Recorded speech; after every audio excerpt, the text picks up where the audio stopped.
Winter is coming, and truthfully, I'm a little bored of my winter accessories, so I thought we could just upcycle them into something better. First things first, we're gonna start here. This is my bin where I keep my winter mittens and my hats and beanies. In Canada, we call them toques, but I personally still call them beanies. A black one, a boring black one, surprisingly, and a navy blue one. This is actually my favorite hat that I own. They're a little boring to me, but I have something fun that we can add to them just to jazz it up a little. Let's do the black one first. And I already know what I want to do to it. So a few years ago, I actually had a fuchsia beret, and to make that one a little more fun, I added all these charms and pearls and stuff to them. I no longer have the beret, but I kept all the charms and pearls in this little pink bag, and now I want to charm out my beanie. Just make it fun. I'll show you all the ones that I have. They're really cute. I also have some like fun buttons, an egg. I even spelt my name. These pearls are just going away. Flower, a little sewing machine, airplane, a fun rainbow because it was colorful, and little happy faces. First we should prep the hat. I need to just give it a little shave. I shaved all the fluff off and now it actually looks so much better, but I'm just going to quickly put all these charms back in my bag because the pearls keep rolling away. And then we'll start sewing the charms on. I have black thread, so it blends in, my snips, and then I use my avocado charm as a pin cushion now, which is actually quite handy. I already attached 2 charms on the back side, so you can get an idea of what it will look like. So cute.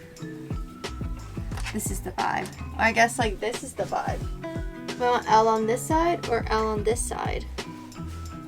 Just going up, and I always make sure I have a massive knot so it doesn't go through the knit stitches. I love it. Okay, the first ones are on. L. So cute. Oh, I like it. Okay, now let's keep going and attach the rest of the charms to the top of this thing. This is what it's looking like so far. Now that I'm turning around, I see a little bit of a blank space. I wanted to just put this one last button. It's like a little pearlescent button. Maybe I could put it up here actually. I got a lot of these charms actually from a store in Toronto. I think it was called Anton Beads, if I'm not mistaken. But it was like full of so many different charms. I could spend hours in there. It was really fun. Looking like this so far. I also put the sewing machine by my name, and now to just pizzazz it up with the little pearls, just to give it that little something extra and tie it all together. Well, that was a lot of hand sewing, but it's complete. This is the finished hat, but let me show you it on and styled because it'll look so much better.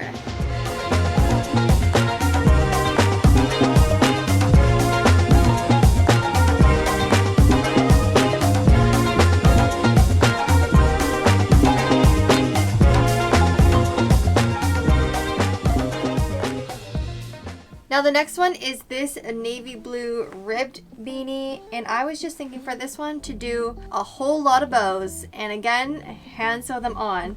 I went and bought this like dusty rose ribbon the other day. I thought the combination with the blue was really cute. At first I thought red, but that's like too holiday and I want it to like extend after the holidays, so I went with the dusty rose. I was thinking to just tie like one bow, see if it's the size we want, and then we go from there. Like I'm not thinking small. Oh my goodness, it's so freaking cute. Bow, bow, bow, bow, bow, bow, bow, bow. As many as we can make, really. I want it to be like low-key aggressive. Is low-key aggressive, do those 2 words go together? I don't know, but it does for me. So I only have 6 pink bows, which I feel like is not a lot. I also have some white ribbon that I might also cut up, but let's make these into bows, play around with the placement, and then decide if we also need some white bows before I cut it up. I was also just thinking, I think I kind of want to get like a chair to sit on so I'm not always standing. Like I have my sewing chair, but my machine's in the way and this is a bigger workspace. So maybe I need to get myself like a higher chair just to sit on. There's pins in this hat, so be careful. This is a great way to wear. You know what? I'm gonna add the white bows. Honestly, why are more people not doing this? This is like the easiest way to make your hat more exciting. How cute is that? I'm debating the white bows. I have attached all the pink ones. Yes, I am showing you already. This is kind of already a vibe, you know? And I just don't know if the white bows are not like, it's not too much because nothing is too much for bows. It's more just like, I don't know if it throws the balance off. If only I could get your opinion right away, that would help. I'm just gonna make some bow adjustments and then I think it's good. Then I'll show you what it looks like styled.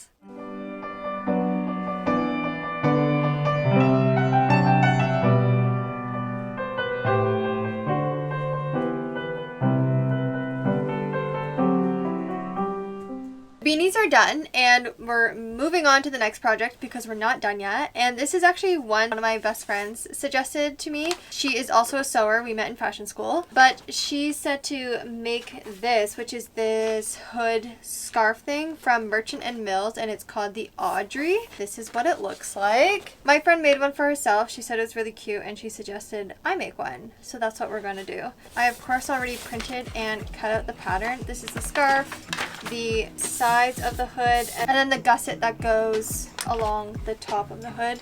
And the fabric I'm going to use is actually this. I thrifted this like I think a year ago already. It's not a huge piece, so I was just saving it for a special project, and I think this is the right special project for this. It's like a woven herringbone with some green in it, and it feels really warm.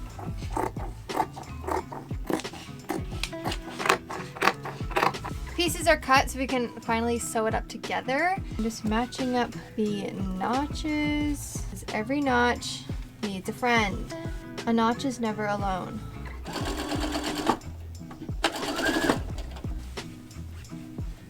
Oh, this thing is big. Okay. I finished the self hood and I'm loving how the stripes are meeting. Here, well, I mean, here they're all vertical, but then on the top, I love it. It's looking really good. Now we just need to put wrong sides together. So this is kind of what it's gonna look like. Honestly, this is such an easy pattern, even to follow. Their instructions were pretty straightforward. If you're a beginner sewer, you should make this. I don't like how bulky the very tip of the tie is, so I'm just gonna cut some fabric away. Okay, I suggest you cut some bulk fabric off because now when I press it, I have a nice sharp end of the tie. This is what it's looking like.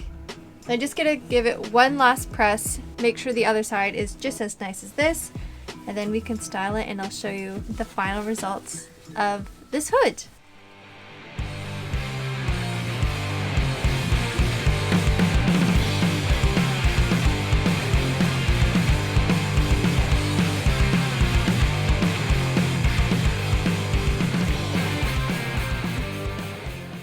It's a couple days later and I realized I actually want to make one more thing for the winter, and I've been lacking in this department, which is the scarf department. I don't know how to knit. I've tried and I'm just not very good at it, but I kind of wanted to make a like puffy wrap one. I drew up a little sketch so you know what I mean, like this, that it pulls through. I don't have any fiber fill. Fiber fill is usually what they like stuff puffy coats and scarves with to get that poofy look, but I do have more batting. So I'm just gonna do a batted version and then we can maybe like put the lines in to give it the like more pufferness look. So I already went ahead and actually cut the length of the fabric out that I wanted, and I just went with this leftover gingham fabric I had. It was actually an old bedsheet, I think, but it's really soft, so I thought like around the neck it'll be still okay, like it's not like rigid or anything, and then it will be like this kind of situation. The only thing I'm unsure about is where to put the slit for it to go through. I don't know, I think I'm gonna just actually put the batting on first, so when if we pin it together with it batted, then at least we know how it wraps. So the one strip is batted, and I want to just see how it's fitting around my neck with one layer. Like this is the vision. I also added my logo on the bottom here. Oh no. Oh no. Stuck in my earring. Okay. You know, I think I just might keep it one layer because it's still so like malleable. I think if I add batting to the other side, maybe it gets like, too thick, and it's already a lot around my neck. Just had a realization. I was like putting the two pieces together to close it off and realized, no, I have to do the hole first, sew around that, and then we can finish off by doing all the side seams. So I'm going to unpick this apart, and then we'll have to try and figure out where we want the little slit and pin it off, because that's the thing we need to do first before we close off the whole scarf. I don't know why I didn't think of it, to be honest. Officially separated the two pieces, so let's try this again. Here maybe?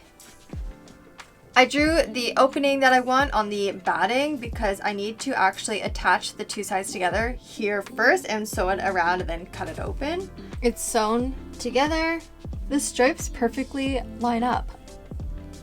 I didn't even plan that. That just kind of happened. Ah, okay. Ooh, I did it. And then we're gonna go here and then we'll cut into the corners of our little hole. Cute.